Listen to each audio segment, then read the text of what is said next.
ലഹരി ഉപഭോഗം തടയുന്നതിനും നിയന്ത്രിക്കുന്നതിനും ജനകീയ ഇടപെടലുകൾ അനിവാര്യമെന്ന് മുഖ്യമന്ത്രി. എല്ലാവരും ചേർന്നാണ് ഈ ദൗത്യം ഏറ്റെടുക്കുന്നത്. അതിലേതെങ്കിലും വിവേചനത്തിന് ഇടമില്ലെന്നും മുഖ്യമന്ത്രി. അഴിമതിക്കെതിരായി സംസ്ഥാന സർക്കാർ സ്വീകരിച്ച കർശന നിലപാടുകളും വാർത്താസമ്മേളനത്തിൽ മുഖ്യമന്ത്രി വിശദീകരിച്ചു.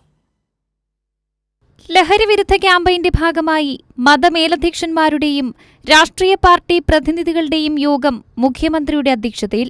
ലഹരി ഉപയോഗവും വ്യാപനവും തടയാൻ രാഷ്ട്രീയ മതവ്യത്യാസമില്ലാതെ ഒരുമിച്ച പ്രവർത്തനത്തിന് എല്ലാവരും പിന്തുണ പ്രഖ്യാപിച്ചതായി യോഗശേഷം മുഖ്യമന്ത്രി പറഞ്ഞു. ലഹരിവിരുദ്ധ പ്രവർത്തനങ്ങൾ ഊർജ്ജസ്വലതയോടെ തുടരുകയാണ്. അതിൻ്റെ ഭാഗമായി എല്ലാ രാഷ്ട്രീയ പാർട്ടികളെയും നാനാ മതങ്ങളെയും ക്യാമ്പയിനിൽ അണിനിരത്തുകയാണ്. എല്ലാവരും അകമഴിഞ്ഞ പിന്തുണയാണ് ഈ പ്രവർത്തനങ്ങൾക്ക് നൽകിയിട്ടുള്ളത്. ഈ മാസവും അടുത്ത മാസവും ക്യാമ്പയിന് വ്യാപകമായി ഒരുക്കം നടത്തണം. ജൂൺ മാസത്തിലാണ് വിപുലമായ ക്യാമ്പയിനിലേക്ക് പോവുക.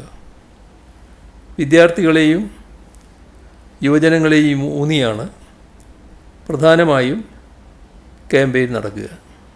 ഇതിനൊപ്പം സംസ്ഥാനത്ത് അഴിമതിക്കെതിരെ നടത്തിയ ഇടപെടലുകൾ മുഖ്യമന്ത്രി വിശദീകരിച്ചു.